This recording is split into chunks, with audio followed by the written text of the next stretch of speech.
ನಮಸ್ಕಾರ, welcome back to YouTube channel. ಎಲ್ಲರೂ ಚೆನ್ನಾಗಿದ್ದೀರಾ ಅಂತ ಭಾವಿಸ್ತಾ ನಾನು ಕೂಡ ಚೆನ್ನಾಗಿದ್ದೀನಿ. ಸೊ ಇವತ್ತಿನ ಬ್ಲಾಗ್ನ ಶುರು ಮಾಡೋಣ. ಇವತ್ತು ಬಂದು ಸಂಡೇ, ಭೀಮ್ ಅಮಾವಾಸ್ಯೆ, ಇವತ್ತು ಜ್ಯೋತಿರ್ಭೀಮೇಶ್ವರ ವ್ರತ. ಸೊ ಒಂಥರ ಇವತ್ತೆಲ್ಲ ನಂಗೆ ಮಂಕಾಗಿ ಕಾಣಿಸ್ತಿದೆ. ಮಳೆ ಇಲ್ಲ, ಮಳೆ ನಿಂತಿದೆ. ಇವತ್ತು ನಾನು ವ್ರತ ಮಾಡೋಕ್ಕಾಗ್ತಿಲ್ಲ. ಸೊ ಮೊದಲಿಂದನೂ ನಾನು ಈ ವ್ರತ ಮಾಡ್ಕೊಂಡು ಬರ್ತಿದ್ದೆ. ಅಂದರೆ ಮದುವೆಗಿಂತ ಮುಂಚೆನೂ ಅಷ್ಟೇ ವ್ರತ ಮಾಡ್ತಿದ್ದೆ. ಹಾಗೆಲ್ಲ ಒಳ್ಳೆ ಗಂಡ ಸಿಗಲಿ ಅಂತ ಮಾಡ್ತಿದ್ದೆ. ಇವಾಗ ಗಂಡನಿಗೆ ಆಯುಸ್ಸು ಆರೋಗ್ಯ ವೃತ್ತಿಯಾಗಲಿ ಅಂತ ಹೇಳಿ ಮಾಡ್ತಿದ್ದೆ.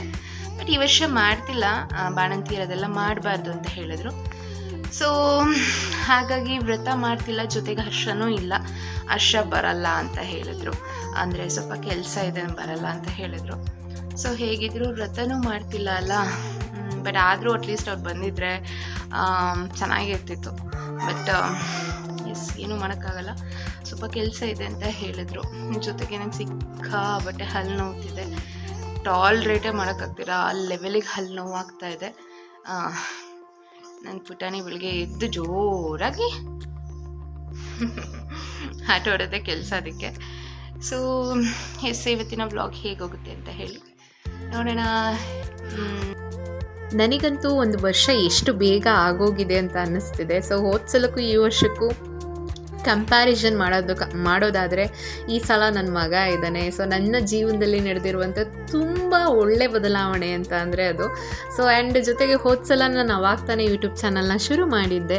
ಸೊ ಆಲ್ರೆಡಿ ಒಂದು ವರ್ಷ ಆಗೋಯ್ತಲ್ಲ ಅಂತ ಹೇಳಿ ಯೋಚಿಸ್ತಿದ್ದೆ. ಸೊ ಅದ್ರ ಜೊತೆಗೆ ಇನ್ನೊಂದು ಏನಂತ ಅಂದರೆ ಒಂದು ಮಿರಾಕಲ್ ನನ್ನ ಲೈಫಲ್ಲಿ. ಸೊ ಹೋದ ವರ್ಷ ನಾನು ಬಹುಶಃ ಆ ಒಂದು ಮಿಸ್ಟೇಕ್ ಮಾಡಿದ್ದಿದ್ರೆ ಇವತ್ತಿನ ಈ ಖುಷಿ ನನಗೆ ಇರ್ತಿರ್ಲಿಲ್ಲ ಅನಿಸುತ್ತೆ. ಸೊ ಅದೇನು ಅಂತ ಹೇಳಿ ವಿಡಿಯೋನ ಎಂಡ್ವರೆಗೂ ನೋಡಿ ಗೊತ್ತಾಗುತ್ತೆ. ನಮ್ಮ ಹಾಲ್ ಇಟ್ಟಿದ್ದಾರೆ, ಕುಡಿಬೇಕು ಇವಾಗ. ಪುಟ್ಟು ಬೊಂಬೆ ಟಚ್ ಮಾಡಮ್ಮ. ಇಳಿಸಂಗಿಲ್ಲ, ಅವನ್ನ ಕೆಳಗಡೆ ಕೇಳಕ್ಕೆ ಶುರು ಮಾಡ್ತಾನೆ. ಹಿಂಗೆ ಎತ್ಕೊಂಡಿದ್ರೆ ಆರಾಮಾಗಿ ಆಟ ಆಡ್ಕೊಳುತ್ತೆ. ಇವಾಗ ಹೆಂಗೆ ಅಂತಂದರೆ ನನ್ನ ಮಗನ ಒಂದು ನಿಮಿಷನೂ ಕೂಡ ಬಿಟ್ಟಿರೋಕ್ಕಾಗಂಗಿಲ್ಲ. ಸೊ ಉರುಳು ಬಿಡ್ತಾನೆ ಒಂದು ರೌಂಡ್. ಅವನಿಗೆ ನೆನ್ನೆ ಅಂತೂ ಇಲ್ಲಿ ತಲೆ ಹತ್ರ ಮಲಗಿಸಿದ್ರೆ ಕಾಲ ಹತ್ರ ಹೋಗಿ ಅಲೆಯುತ್ತ. ಸೊ ನಾನು ಇವಾಗ ಕಣ್ಣಲ್ಲಿ ಕಣ್ಣಿಟ್ಟು ಕಾಪಾಡ್ಕೋಬೇಕು. ಅವ್ರು ಮೊಬೈಲ್ ಇಟ್ಕೊಂಡು ಮಾತಾಡ್ತಾ ಇದ್ದೀನಿ ಅಂದರೆ ಯಾರೋ ವಿಡಿಯೋ ಕಾಲ್ ಮಾಡಿದ್ದಾರೆ ಅಂತ. ಸೊ ಪಪ್ಪ ಮಗನೇ, ಪಪ್ಪಗೆ ಟೂ ಬಿಟ್ಟಿದ್ದೀನಿ. ಪಪ್ಪ ಜೊತೆ ಮಾತಾಡಲ್ಲ ನಾನು, ನೀನು ಮಾತಾಡ್ಬೇಡ ಆಯ್ತಾ ಮಗನೇ? ಉಮ್ಮ ಎಷ್ಟು ಚಂದ ಚಮೀಲ್ ಕೊಡ್ತಿದ್ದೆ. ಸೊ ಉರುಳು ಬಿಡ್ತಾನೆ. ಎಷ್ಟೇ ಸರಿ ಮಾಡಿ ಮಲಗಿಸಿದ್ರು ಪಟ ಪಟ ಪಟ ಅಂತ ಈ ಬೆಕ್ಕು ಮರಿ ಥರ ಪಟ ಪಟ ಪಟ ಅಂತ ಹೇಳಿ ಉರುಳು ಹಾಕ್ಬಿಡ್ತಾನೆ. ಸೊ ಹಾಗಾಗಿ ಇವನ್ನ ಫುಲ್ ಬೆಡ್ ಸುತ್ತ ಬ್ರಿಡ್ಜ್ ಕಟ್ಟಿರ್ತೀನಿ ನಾನು ಯಾವಾಗ್ಲೂ ಅವನಿಗೆ. ಇವಾಗ ತೊಟ್ಲಲ್ಲೂ ಮಲ್ಗಕ್ಕೆ ಇಷ್ಟಪಡಲ್ಲ. ಈಗ ತೊಟ್ಲಲ್ಲೂ ಒಂದು ರಾಮಾಯಣ. ಹೆಂಗೆ ಅಂದರೆ ತೊಟ್ಲಲ್ಲೂ ಈ ಸೈಡಿಗೆ ಹಾಕಿ ಎದೇಳಕ್ಕೆ ಟ್ರೈ ಮಾಡ್ತಿರ್ತಾನೆ, ಅಂದರೆ ಮುಕ್ಕಡೆ ಆಗೋದಕ್ಕೆ. ಆ ಟೈಮಿಂಗ್ಸಲ್ಲಿ ಏನಾದರೂ ಆ ಎಡ್ಜಿಗೆ ಹೋಗಿ ಬಿದ್ದುಬಿಟ್ರೆ ಅನ್ನೋ ಭಯ. ಸೊ ಹಾಗಾಗಿ ಹಿಂಗೆ ಹಾಸಿಗೆ ಮೇಲೆ ಮಲಗಿಸ್ಕೊಳ್ತೀನಿ. ಇವಾಗ ಶುದ್ಧ ಪೋಲಿ ಆಗೋಗ್ಬಿಟ್ಟಿದೆ ನನಗೆ.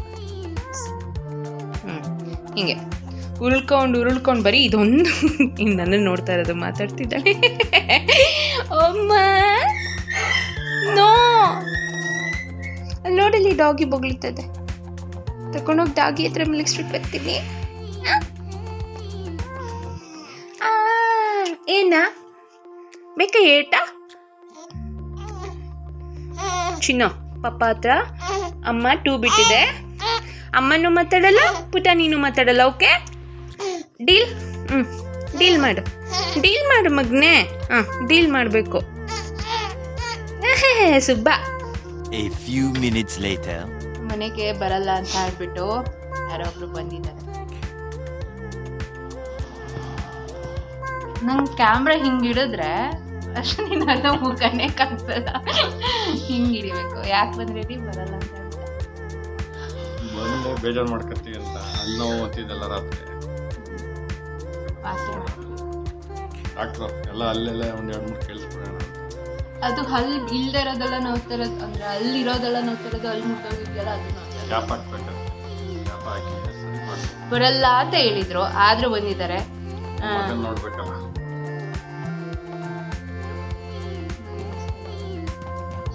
ನಾನೇನು ಮುನಿಸ್ಕೊಂಡಿರ್ಲಿಲ್ಲ, ಬಟ್ ಬೇಜಾರಾಗ್ತಿತ್ತು. ಏನೋ ಒಂಥರ ಯಾವಾಗಲೂ ಮದುವೆ ಆದಾಗಿಂದ ಮಾಡಿದ್ದೀನಲ್ಲ ಅಷ್ಟ. ಅಂದರೆ ಈಗ ಇವತ್ತು ವ್ರತ ಏನು ಮಾಡಲ್ಲ, ಜಸ್ಟ್ ಪಾದ ಪೂಜೆ ಮಾಡಿ ನಮ್ಮ ಮನೆಯವ್ರ ಹತ್ರ ಸ್ವಲ್ಪ ಟ್ಯಾಕ್ಸ್ ಹಾಕ್ತೀನಿ. ಅಂತಾರೆ ಆಮೇಲೆ ಕೊಡ್ತಾರೆ.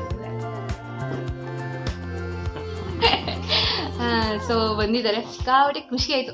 ಬೇಜಾರಾಗ್ತಿತ್ತು ಬೆಳಗ್ಗೆಯಿಂದ ಬರಲ್ವಲ್ಲ ಅಂತ. ಪಾಪ ಸಪ್ಪಗಿದ್ದೆ, ಹಾಗಾಗಿ ಇದೆಯಲ್ಲ ಅಂತಾನೆ ಬಂದಿದ್ದು. ಏನು ಕೊಡ್ತಿ ಕೊಡು ಮಾಡೋಣ, ಅದೇನು ಮಾಡ್ತೀವಿ ಏನು ಕೊಡು. ಸೊ ಎಸ್, ಏನೋ ಒಂಥರ ನಾವು ಪ್ರೀತಿ ಮಾಡೋ ನಮ್ಮ ಜೊತೆ ಇದ್ದರೆ ಖುಷಿ ಆಗುತ್ತಲ್ವ. ಸೊ ನನಗೂ ಈಗ ಖುಷಿ ಆಯಿತು. ಫಸ್ಟು ಇವಾಗ ತಿನ್ನೋಣ. ನನ್ನ ಮಗನಿಗೆ ಮಾತಾಡಬೇಡ ಮಗನೇ ಅಂತ ಹೇಳಿದ್ದೆ, ಹಾಗಾಗಿ ಅದು ಅಮ್ಮನ ನೋಡ್ಕೊತಾ ಇದ್ದಾವೆ. ಮಾತಾಡ್ಲಾ ಬೇಡ ಅಂತ. ಅಲ್ಲ ಬಂಗಾರ, ಅಲ್ಲ ಮುದ್ದು, ಮಾತಾಡು. ಆಯಿತು ಹೋಗ್ಲಿ, ಪಾಪ ಅಲ್ಲ ಪಪ್ಪ, ಮಾತಾಡು. ಹೇಳು ಪಪ್ಪಂಗೆ ಐ ಲವ್ ಯು ಪಪ್ಪನು. I love you.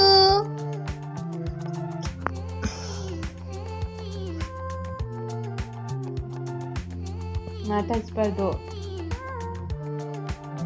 ಇಲ್ಲ ಅಮ್ಮ ಪೆಟ್ಟು ಕೊಡ್ತಾಳೆ ಮಾತಾಡಿದ್ರೆ. ಅವ್ವ, ಆರು ಬಂದಿರೋದು ಚಿನ್ನ, ಆರು ಮಗ್ನೆ ಬಂದಿರೋದು. ಆರು ಆಯ್ತು, ಮಾತಾಡು ಹೋಗ್ಲಿ. ಪಾಪ ಅಲ್ವಾ. ಸೊ ಹೀಗೆ ಹರ್ಷ ಇದ್ದರೆ ಪಾಪನ ಹಿಸ್ಕಿ ಕ್ಯೂಚ್ ಹಾಕ್ಬಿಡ್ತಾರೆ. ಸೊ ನಾನು ಬೈತಾ ಇರ್ತೀನಿ ಮಗುಗೆ ಮೈ ನೋವೆಲ್ಲ ಬರುತ್ತೆ ರೀ ಅಂತ ಹೇಳಿ. ಸೊ ಬಟ್ ಏನು ಮಾಡೋಕ್ಕಾಗಲ್ಲ. ಇನ್ನು ಅಮ್ಮ ಬೆಳಗ್ಗೆನೇ ಬೇಗ ಎಲ್ಲ ಎದ್ದು ಮನೆಯೆಲ್ಲ ಕ್ಲೀನ್ ಮಾಡಿದರು. ಸೊ ಹರ್ಷ ಇವಾಗ ಬಂದ್ರಲ್ವ, ಅವ್ರು ಬರೋ ವಿಷಯ ನಂಗೆ ಗೊತ್ತಿರಲಿಲ್ಲ. ಸೊ ಇವಾಗ ಅವರಿಗೆ ಎಣ್ಣೆ ಸ್ನಾನ ಮಾಡಿಸಿದ್ರೆ ಸ್ವಲ್ಪ ನೆಮ್ಮದಿ ಅನಿಸುತ್ತೆ. ಸೊ ಯಾವಾಗಲೂ ಅಷ್ಟೇ ಎಣ್ಣೆ ಸ್ನಾನ ಮಾಡಿಸ್ತೀನಿ. ಆ್ಯಕ್ಚುಲಿ ಆ ವಿಡಿಯೋ ಕೂಡ ಕ್ಯಾಪ್ಚರ್ ಮಾಡಿದೆ, ಮಿಸ್ ಆಗಿಬಿಟ್ಟಿದೆ ಅದು. ಸೊ ಎಸ್, ಇವಾಗ ಅವ್ರು ಬರ್ತಾಲ್ಲ. ಇವಾಗ ಫಸ್ಟ್ ಅವರಿಗೆ ಕುಡಿಯೋದಕ್ಕೆ ನೀರು ತಂದು ಇಟ್ಕೊತಿದ್ದಾರೆ. ಸೊ ಏನಂದರೆ ಇವಾಗ ನಾನು ಫಿಲ್ಟರ್ ನೀರು ಕುಡಿಯಲ್ಲ, ಬಿಸಿನೀರಲ್ವ. ಸೊ ಹಾಗೆ ಅವ್ರು ಬಂದಾಗ ಒಂದೊಂದು ಕ್ಯಾನ್ ತೊಗೊಬಂದು ಇಟ್ಕೊತಾರೆ. ಇನ್ನು ಬಾಗಿಲ ಹತ್ರ ಬಂದೆ. ಸೊ ಸುಮಾರು ದಿನ ಆಗ್ಬಿಟ್ಟಿತ್ತು ಈ ಥರ ಜಗಲಿ ಹತ್ರ ಎಲ್ಲ ಬಂದು ನಿಂತ್ಕೊಂಡು.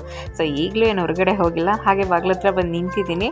ಅಮ್ಮ ಅಲಂಕಾರ ಎಲ್ಲ ಮಾಡಿದರು. ಸೊ ಒಳಗಡೆನೇ ಇದ್ದು ಹೊರಗಡೆ ಬಂದರೆ ಈ ಬೆಳಕು ನೋಡ್ತಿದ್ರೆ ಯಾವುದೋ ಹೊಸ ಪ್ರಪಂಚಕ್ಕೆ ಬಂದಿರೋ ಥರ ಫೀಲ್ ಆಗ್ತಿದೆ. ಅಪ್ಪ ಮಗ ಇಬ್ಬರು ಕ್ರಿಕೆಟ್ ನೋಡ್ತಾ ಇದ್ದಾರೆ.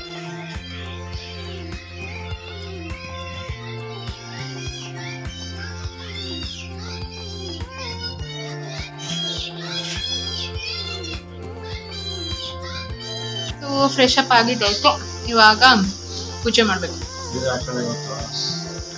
ಸೊ ಸೀರೆ ನೋಡೋಣ. ಪಾಪು ಇದಾನಲ್ವ, ಸೊ ಹಂಗಾಗಿ ಸ್ವಲ್ಪ ಕಷ್ಟ ಆಗುತ್ತೆ. ನೋಡ್ತೀನಿ, ಆದರೆ ಹಾಕೊಳ್ತೀನಿ.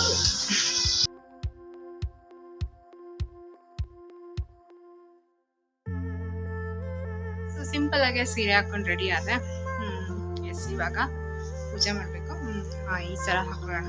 ಸೊ ಈ ಸರದ ಬಗ್ಗೆ ಹೇಳೇ ಇಲ್ಲಲ್ಲ, ಇದು ತುಂಬಾ ಸ್ಪೆಷಲ್. ಇದು ನನ್ನ 2ನೇ ವರ್ಷದಲ್ವೇನ್ರಿ. ಇದು ನಮ್ಮ 2ನೇ ವೆಡ್ಡಿಂಗ್ ಆ್ಯನಿವರ್ಸರಿಗೆ ಹರ್ಷ ಕೊಡಿಸಿದಂಥದ್ದು. ಸೊ ಇದು ನಾನೇ ಹೇಳಿ ಮಾಡಿಸ್ಕೊಂಡಿದ್ದು. ಜಸ್ಟ್ ಇದು 5 ಗ್ರಾಮ್ಸ್ ಇದೆ ಅಷ್ಟೇ. ಇದು ಒಂದೊಂದು ಗುಂಡು ಇದೆಯಲ್ಲ, ಈ ಒಂದೊಂದು ಗುಂಡು ಅರ್ಧ ಗ್ರಾಮ್ಸ್ ಇದೆ, 10 ಗುಂಡುಗಳಿದೆ. ಸೊ ಇದನ್ನು ಇನ್ನೂ ಕಮ್ಮಿಗೆ ಮಾಡಿಸ್ಕೊಬೋದು, ಅಂದರೆ ಅದು ಬರೀ ವ್ಯಾಕ್ಸ್ ಹಾಕಿರ್ತಾರೆ. ಸೊ ಅಷ್ಟು ಯೂಸ್ಫುಲ್ ಆಗಿರಲ್ಲ. ಸೊ ಎಸ್, ಇವಾಗ ಇದನ್ನು ಹಾಕ್ಕೊಳ್ಳೋಣ. ಸುಮಾರು ದಿನ ಆಗಿದೆ ಹಾಕ್ಕೊಂಡೇ ಇಲ್ಲ, ಸೊ ಹಾಕ್ಕೊಳ್ಳೋಣ. ಸೊ ವರ್ಷ ಬಂದು ಬೈತಾ ಇದ್ರು, ಎಲ್ಲ ತೆಗೆದಿಟ್ಕೋತೀಯ ಬಟ್ ಏನೂ ಹಾಕೊಳ್ಳಲ್ಲ ಅಂತೇಳಿ. ಸೊ ನನಗೆ ಈ ಗೋಲ್ಡ್ಗಿಂತ ಆರ್ಟಿಫಿಷಿಯಲ್ ಮೇಲೆ ಒಲವು ಜಾಸ್ತಿ. ಸೊ ಹಾಗಾಗಿ ಸ್ವಲ್ಪ ಕಮ್ಮಿನೇ ಹಾಕೊಳ್ಳೋದು ಗೋಲ್ಡ್ನ ನಾನು. ಸುಮಾರು ದಿನ ಆಗಿದೆ ಹಾಕ್ಕೊಂಡೆ. ಸೊ ನಾನೇ ಇದು ತುಂಬ ಲೆಂತಿಯಾಗಿ ಮಾಡಿಸ್ಕೊಂಡಿದ್ದೀನಿ. ಸೊ ಈ ಥರ ಕಾಟನ್ ಸ್ಯಾರೀಸ್ ವೇರ್ ಮಾಡಿದಾಗ ಚೆನ್ನಾಗಿ ಕಾಣಿಸುತ್ತೆ ಅಂತ ಹೇಳಿ ನಾನೇ ಮಾಡಿಸ್ಕೊಂಡಿದ್ದಂಥದ್ದು. ಸೊ ಎಸ್, ಆಯಿತು, ಇವಾಗ ಪೂಜೆ ಮಾಡಬೇಕು. ಇನ್ನು ಪೂಜೆ ಬಂದು ಅಮ್ಮ ಬೆಳಗ್ಗೆನೇ ಎಲ್ಲನೂ ಮಾಡಿ, ಆಲ್ರೆಡಿ ನಮ್ಮಮ್ಮ ದೇವಸ್ಥಾನಕ್ಕೆ ಹೋಗಿದ್ರು. ನಾನು ಜಸ್ಟ್ ಹಾಗೆ ಸಿಂಪಲ್ಲಾಗಿ ಪೂಜೆ ಮಾಡಿದೆ.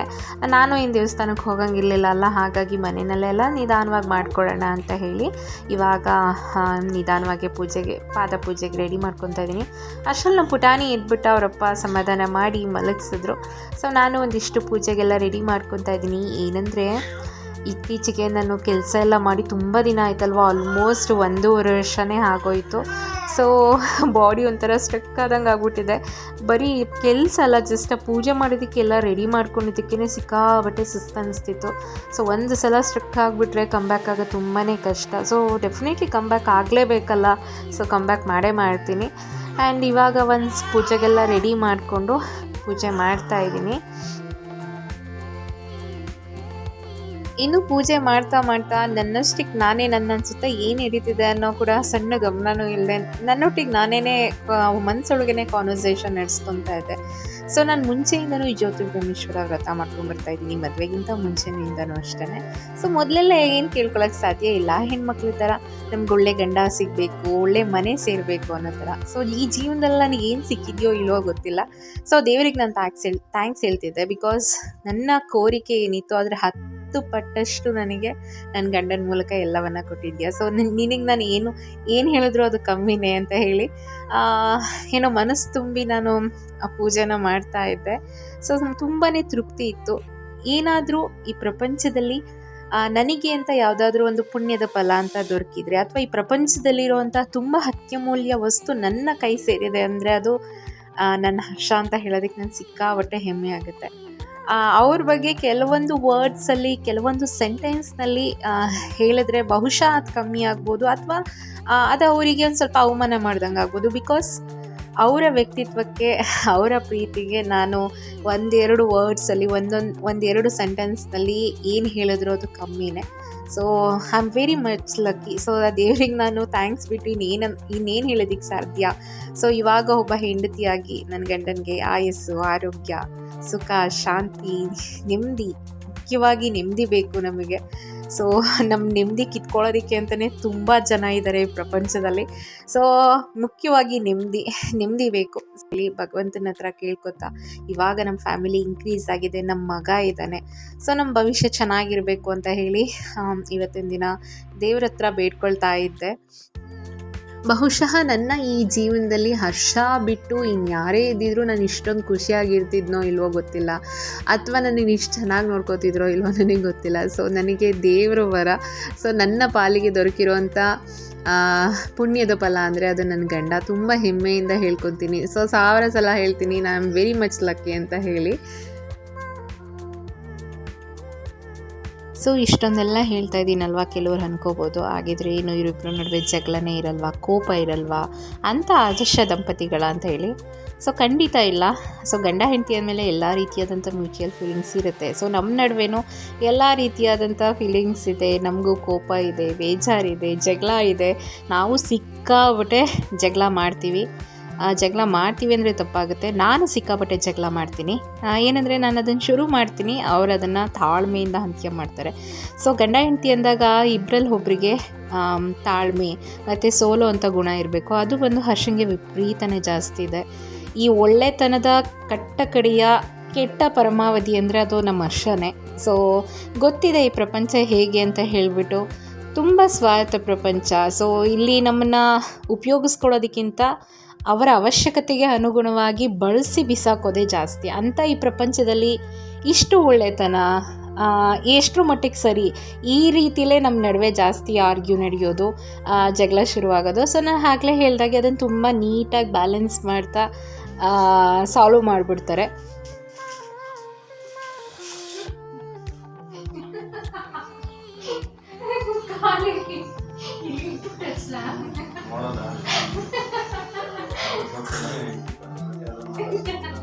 ಕಣ್ರಿ, ಏನು ಈ ಶ್ರೀರಾಮಚಂದ್ರ ಆಗಿದ್ರೆ ನೀ ಕಾಲು ಸುಡಲ್ಲ. ಇನ್ನು ನಾನೆಲ್ಲೋ ಹುಟ್ಟಿ ನಾನೆಲ್ಲೋ ಬೆಳೆದು ನನ್ನ ಅಭಿರುಚಿಗಳೇ ಬೇರೆ ಇರುತ್ತೆ, ಅವರೆಲ್ಲೋ ಹುಟ್ಟಿ ಅವರೆಲ್ಲೋ ಬೆಳೆದು ಅವರ ನೇಚರ್ ಅವರ ಅಭಿರುಚಿನೇ ಬೇರೆ ಇರುತ್ತೆ. ಬಟ್ ಏನಂದರೆ ಒಬ್ರು ಭಾವನೆಗಳಿಗೆ ಗೌರವಿಸೋ ಥರ ಇರಬೇಕು, ಮತ್ತು ಒಬ್ಬರ ಅಭಿರುಚಿಗೆ ಇನ್ನೊಬ್ಬರು ಬ್ಲೆಂಡ್ ಆಗೋ ಥರ ಇರಬೇಕು. ಸೊ ನಮ್ಮಿಬ್ಬರ ನಡುವೆ ಆ ಒಂದು ಅಂಡರ್ಸ್ಟ್ಯಾಂಡಿಂಗ್ ತುಂಬಾ ಚೆನ್ನಾಗಿದೆ. ಸೊ ನಾವಿಬ್ಬರು ಗಂಡ ಹೆಂಡತಿ ಅನ್ನೋದಕ್ಕಿಂತ ಹೆಚ್ಚಾಗಿ we are very good friends. So ನಾನಂತೂ ಯಾವ ವಿಷಯ ಕೂಡ ಅವ್ರ ನಡುವೆ ಮುಚ್ಚಿಡೋದೇ ಇಲ್ಲ. ಬಟ್ ಅವ್ರು ನನ್ನಿಂದ ಕೆಲವೊಂದು ವಿಚಾರಗಳನ್ನ ಮುಚ್ಚಿಡ್ತಾರೆ. ಆ ಕೆಲವೊಂದು ವಿಷಯ ದಿನಗಳು ನನಗೆ ಬೇಜಾರಾಗುತ್ತೆ ಅಂತ ಹೇಳಿ ನನ್ನಿಂದ ಮುಚ್ಚಿಡೋದಕ್ಕೆ ಪ್ರಯತ್ನ ಪಡ್ತಾರೆ. But end of the day ನನಗೆ ಅವರ ಫೇಶಿಯಲ್ ಎಕ್ಸ್ಪ್ರೆಷನ್ ನೋಡಿದ ತಕ್ಷಣವೇ ನಂಗೆ ಅರ್ಥ ಆಗ್ಬಿಡುತ್ತೆ ಇವ್ರು ಏನೋ ನನ್ನಿಂದ ಮುಚ್ಚಿಡ್ತಿದ್ದಾರೆ ಅಂತ ಹೇಳಿ. ಅವರು ಅಷ್ಟೇ ನನ್ನ ವಾಯ್ಸಲ್ಲೇ ಅರ್ಥ ಮಾಡ್ಕೊಂಡ್ಬಿಡ್ತಾರೆ ನಾನು ಖುಷಿಯಾಗಿದ್ದೀನಾ ಬೇಜಾರಲ್ಲಿದ್ದೀನಾ ಅಂತ ಹೇಳಿ. ಸೊ ಆ ಥರ ಒಂದು ಅಂಡರ್ಸ್ಟ್ಯಾಂಡಿಂಗ್ ನಮ್ಮಿಬ್ಬರ ನಡುವೆ ಇದೆ. ಸೊ ಹಾಗಾಗಿ ಹೇಳಿದ್ದು ಗಂಡ ಹೆಂಡತಿ ಅಂದಮೇಲೆ ಎಲ್ಲ ಥರ ಭಾವನೆ ಇರುತ್ತೆ. But end of the day ಗಂಡನಿಗೆ ಹೆಂಡತಿ, ಹೆಂಡತಿಗೆ ಗಂಡ. ಸೊ ಇಷ್ಟೇ ಶಾಶ್ವತವಾದಂಥ ಸಂಬಂಧ ನಾನು ಅರ್ಥ ಮಾಡ್ಕೊಂಡಿರೋ ಅಂಥದ್ದು.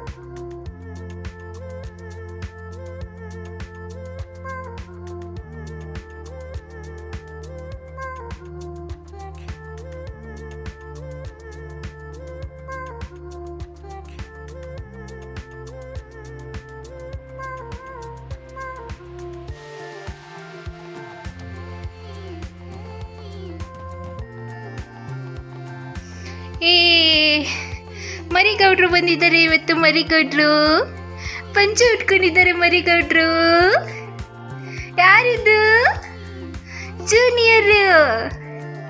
ಜೂನಿಯರ್ ಸೀನಿಯರ್ ಮತ್ತು ಬೊಂಬೆ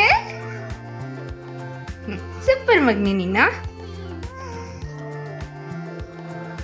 ಇನ್ನು ದಕ್ಷಿಣೆ ಇಸ್ಕೊಳ್ಳೋದು ಮರ್ತ್ಬಿಟ್ಟಿದ್ದೆ. ಪಾಪು ಅಳ್ತಿದ್ದ. ಸೊ ಅವನನ್ನು ಎತ್ಕೊಂಡು ಸಮಾಧಾನ ಮಾಡ್ತಾಯಿದ್ದೆ. ಅದು ನಮ್ಮ ಹರ್ಷ ಇನ್ನೊಂದು ಸಲ ಕಾಲಿಗೆ ಬೀಳು ದಕ್ಷಿಣೆ ಕೊಡ್ತೀನಿ ಅಂತ ಹೇಳಿ ಅವರೇ ಹೇಳಿ ಬೀಳಿಸ್ಕೊತಿದ್ದಾರೆ ನೋಡಿ. ನಮ್ಮ ಹರ್ಷ ಏನಂದರೆ ಹೊರಗಡೆ ಎಲ್ಲ ತುಂಬ ಸೈಲೆಂಟ್, ಅವ್ರು ಮಾತಾಡಲ್ಲ. ಬಟ್ ಸಿಕ್ಕಾಬಟ್ಟೆ ಕಾಮಿಡಿ ಸೆನ್ಸ್ ಇದೆ. ನನ್ನಂತೂ ಸಿಕ್ಕಾಬಟ್ಟೆ ಕಾಲು ಎಳಿತಿರ್ತಾರೆ. ನಮ್ಮ ರುಚಿ ಇವರು ಸೇರ್ಕೊಂಡ್ರಂತೂ ನನ್ನನ್ನು ಅಳಿಸೇ ಬಿಡ್ತಾರೆ ಹೇಳ್ಬೇಕಂದ್ರೆ. ಅದಕ್ಕೆ ರುಚಿ ತುಂಬ ಮಿಸ್ ಮಾಡ್ಕೋತಾಳೆ ಅವ್ರ ಭಾವ ಇಲ್ಲ ಅಂತಂದರೆ. ಬಟ್ ಹೊರಗಡೆ ಸಿಕ್ಕಾಬಟ್ಟೆ ತುಂಬ ಸೈಲೆಂಟ್ ಅವರು. ಇನ್ನು ಇವಾಗ ಲಾಸ್ಟ್ ನಮ್ಮ ಫ್ಯಾಮಿಲಿ ಫೋಟೋ ಟೈಮ್. ಸೊ ನನ್ನ ಮಗ ಪಂಚೆ ಹಾಕಿದ್ದೆ, ಸಿಕ್ಕಾಬಟ್ಟೆ ಕ್ಯೂಟಾಗಿ ಕಾಣಿಸ್ತಾ ಇತ್ತು. ಅವನಿಗಂತೂ ಸ್ಮೈಲಿಂಗ್ ಫೇಸ್. ನಮ್ಮ ಹರ್ಷ ಯಾವಾಗಲೂ ಹೇಳ್ತಿರ್ತಾರೆ ನನ್ನ ಮಗ ನಗುವಿನ ಒಡೆಯ ಅಂತ ಹೇಳಿ. ಸೊ ನನ್ನ ಮಗ ಮನಸಾರೆ ನಗ್ತಾನೆ. ಅವ್ನು ನಗುವಾಗ ನನಗೆ ಇಡೀ ಪ್ರಪಂಚನೇ ನನ್ನ ಕೈಯಲ್ಲಿದೆ ಅನ್ನೋಷ್ಟು ಖುಷಿ ಆಗ್ತಿರುತ್ತೆ. Hello, welcome back. ಸೊ ಮಧ್ಯಾಹ್ನದಿಂದ ವಿಡಿಯೋ ಕಂಟಿನ್ಯೂ ಮಾಡೋಕ್ಕೆ ಆಗಲಿಲ್ಲ. ಸೊ ಇವಾಗ ವ್ಲಾಗ್ನ ಕಂಟಿನ್ಯೂ ಮಾಡ್ತಾ ಇದ್ದೀನಿ. ಜೊತೆಗೆ ಇವತ್ತಿನ ವ್ಲಾಗ್ನ ಇಲ್ಲಿಗೆ ಎಂಡ್ ಮಾಡೋಣ ಅಂತ ಹೇಳಿ. ಸೊ ಅದಕ್ಕಿಂತ ಮುಂಚೆ ಬೆಳಿಗ್ಗೆನೇ ಹೇಳಿದ್ದೆ. ಸೊ ಹೋದ ವರ್ಷಕ್ಕೂ ಈ ವರ್ಷಕ್ಕೂ ತುಂಬಾ ಡಿಫ್ರೆನ್ಸ್ ಇದೆ. ಜೊತೆಗೆ ನಾನು ಆ ಒಂದು ತಪ್ಪು ಮಾಡಿದಿದ್ರೆ ಮೇ ಬಿ ಇವತ್ತಿನ ಖುಷಿ ನಂಗೆ ಇರ್ತಿರ್ಲಿಲ್ಲ ಅಂತ ಹೇಳಿ. ಸೊ ಏನು ಅದು ಅಂತ ಹೇಳ್ತೀನಿ. ಆ್ಯಕ್ಚುಲಿ ಐ ಡೋಂಟ್ ನೋ ಹೇಳಬೇಕೋ ಬೇಡೋ ಅಂತ ಹೇಳಿ. ಸೊ ಹೋದ ಸಲ ಬಂದು ನಾನು ಆಲ್ರೆಡಿ ಕನ್ಸೀವ್ ಇದ್ದೆ. ಬಟ್ ನನಗೆ ಇನ್ನೂ ಗೊತ್ತಿರಲಿಲ್ಲ. ನನ್ನ ಪೀರಿಯಡ್ ಸೈಕಲ್ ಬಂದು 28 ಡೇಸ್ ಇದೆ. ಬಟ್ ನನ್ನ ಡೇಟ್ ಮುಗ್ದೋಗಿತ್ತು. ಜೊತೆಗೆ ಆಲ್ರೆಡಿ ಡೇಟ್ ಮುಗ್ದೋಗಿ 1 ವೀಕ್ ಆಗಿತ್ತು. ಬಟ್ ನನಗೆ ಲೋವರ್ ಅಬ್ಡಾಮಿನಲ್ಲಿ ಕ್ರಾಂಪ್ಸ್ ಇತ್ತು. ಸೊ ಹಾಗಾಗಿ ನಾನು ಅಂದ್ಕೊಂಡಿದ್ದೆ ಓಕೆ ಡೇಟ್ ಹಾಕ್ತೀನಿ ಅಂತ ಹೇಳಿ. ಬಟ್ ಏನಂತ ಅಂದರೆ ಭೀಮನವಾಸೆ ಇದೆ, ನಾನು ವ್ರತ ಮಾಡಬೇಕು. ಜೊತೆಗೆ ಹರ್ಷನ ನಾನು ಮೃತ್ಯುಂಜಯ ಹೋಮಕ್ಕೆ ಕರ್ಕೊಂಡು ಹೋಗಬೇಕು ಅಂದ್ಕೊಂಡಿದ್ದೆ. ಸೊ ಹೋಗೋಕ್ಕಾಗಲ್ವಲ್ಲ ಅಂತೇಳಿ ನನ್ನ ಲೈಫಲ್ಲೇ ನಾನು ಯಾವತ್ತೂ ಪೀರಿಯಡ್ ಪೋಸ್ಟ್ಪೋನ್ ಟ್ಯಾಬ್ಲೆಟ್ಸ್ನ ತೊಗೊಂಡವಳಲ್ಲ. ಸೊ ತೊಗೊಂಡು ಬಂದಿದ್ದೆ ಓಕೆ ಟ್ಯಾಬ್ಲೆಟ್ಸ್ ತೊಗೊಳ್ಳೋಣ ಅಂತ. ಏನೂ ಮಾಡೋಕ್ಕಾಗಲ್ಲ, ವ್ರತ ಮಾಡಬೇಕು. ಸೊ ಅಕಸ್ಮಾತ್ ಡೇಟ್ ಆಗಿಬಿಟ್ರೆ ಇದೆಲ್ಲ ಮಾಡೋಕ್ಕಾಗಲ್ಲ ಅಂತ ಹೇಳಿ ಟ್ಯಾಬ್ಲೆಟ್ಸ್ ತೊಗೊಬಂದಿದ್ದೆ. ಹಿಂದಿನ ದಿನವೇ ತೊಗೊಳ್ಳೋಣ ಅಂದ್ಕೊಂಡು ತೊಗೊಬಂದೆ. ಅದೇನೋ ಮರ್ತೇ ಬಿಟ್ಟೆ, ನಾನು ಅದನ್ನು ತೊಗೊಳಕ್ಕೆ ಹೋಗಲಿಲ್ಲ. ಇನ್ನು ಬೆಳಗ್ಗೆ ಎದ್ದು ತೊಗೊಳ್ಳೋಣ ಅನ್ನೋಷ್ಟರಲ್ಲಿ ಈಗ ತೊಗೊಳ್ಳೋಣ ಅನ್ನೋ ಥರ ಅವತ್ತಿನ ದಿನವೇ ಕಳೆದೋಯ್ತು. ಸೊ ಬೈ ಗಾಡ್ ಗ್ರೇಸ್ ನಾನು ಟ್ಯಾಬ್ಲೆಟ್ಸೇ ತೊಗೊಳ್ಳಿಲ್ಲ. ಮೇ ಬಿ ನಾನು ಏನಾದ್ರು ಅವತ್ತು ಟ್ಯಾಬ್ಲೆಟ್ಸ್ ತೊಗೊಂಡ್ಬಿಟ್ಟಿದ್ದಿದ್ರೆ ಈ ಖುಷಿ ನಂಗೆ ಇರ್ತಿರ್ಲಿಲ್ಲ ಅನಿಸುತ್ತೆ. ಸೊ ಅದಕ್ಕೆ ನಾನು ಹೇಳಿದ್ದು ಆ ಒಂದು ಮಿಸ್ಟೇಕ್ ನಾನು ಮಾಡಿದ್ದಿದ್ರೆ ಮೇ ಬಿ ಇವತ್ತಿನ ಖುಷಿ ನಂಗೆ ಇರ್ತಿರ್ಲಿಲ್ಲ ಅಂತ ಹೇಳಿ. ಸೊ ಅದೇನೋ ದೇವರ ಅನುಗ್ರಹ ಅನಿಸುತ್ತೆ. ಸೊ ನಾನು ಯಾವಾಗಲೂ ಒಂದು ಬಿಲೀವ್ ಮಾಡ್ತೀನಿ, ಕಲ್ತು ವಿದ್ಯೆ ಮಾಡಿದ ಪೂಜೆ ಫಲ ಎರಡೂ ಕೈ ಬಿಡಲ್ಲ ಅಂತ ಹೇಳಿ. ಸೊ ಅವತ್ತು ದೇವರೇ ನನಗೆ ಮರವನ್ನು ಕೊಟ್ಟರು ಅನಿಸುತ್ತೆ. ಸೊ ದೇವರೇ ಅದನ್ನು ತಡೆದ್ರು ಅಂತ ಅನ್ಕೋತೀನಿ. ನನ್ನ ಪ್ರಕಾರ ಇದೊಂದು ಮಿರಾಕಲ್ ಅಂತಲೇ ಅನಿಸೋದು. ಸೊ ಎಸ್, ಅದಕ್ಕೆ ಹೇಳಿದ್ದು ಇವತ್ತು. ಅಂದರೆ ಹೋದ ವರ್ಷಕ್ಕೂ ಈ ವರ್ಷಕ್ಕೂ ಏನು ಡಿಫ್ರೆನ್ಸ್ ಇದೆ, ಜೊತೆಗೆ ಆ ಒಂದು ಮಿಸ್ಟೇಕ್ ನಾನು ಮಾಡಿದ್ದಿದ್ರೆ ಏನಾಗ್ತಿತ್ತು ಅಂತ ಹೇಳಿಬಿಟ್ಟು ಸೊ ನಿಮ್ಮ ಜೊತೆ ಶೇರ್ ಮಾಡ್ಕೊಂಡೆ ಅದನ್ನು. ಸೊ ಓಕೆ, ಇಲ್ಲ ದೇವ್ರ ಇಚ್ಛೆ. ಓಕೆ, ಇವತ್ತಿನ ವ್ಲಾಗ್ ಕೂಡ ಇಲ್ಲಿಗೆ ಎಂಡ್ ಮಾಡ್ತೀನಿ. ಇವತ್ತಿನ ವ್ಲಾಗ್ ಯಾರಿಗೆಲ್ಲ ಇಷ್ಟ ಆಗಿದೆ ಅವರೆಲ್ಲ like, share, comment and subscribe ಮಾಡೋದನ್ನ ಮರಿಬೇಡಿ. ಹಾಗೆ ಪಕ್ಕದಲ್ಲೇ ಇರುವಂಥ ಬೆಲ್ಲೈಕನ್ನ ಕ್ಲಿಕ್ ಮಾಡೋದನ್ನ ಮರಿಬೇಡಿ ಅಂತ ಹೇಳ್ತಾ ಮತ್ತೆ ಹೊಸ ವ್ಲಾಗ್ನ ಸಿಗ್ತೀನಿ. ಅಲ್ಲಿವರೆಗೂ ಥ್ಯಾಂಕ್ ಯು ಫಾರ್ ವಾಚಿಂಗ್. ನಮಸ್ಕಾರ.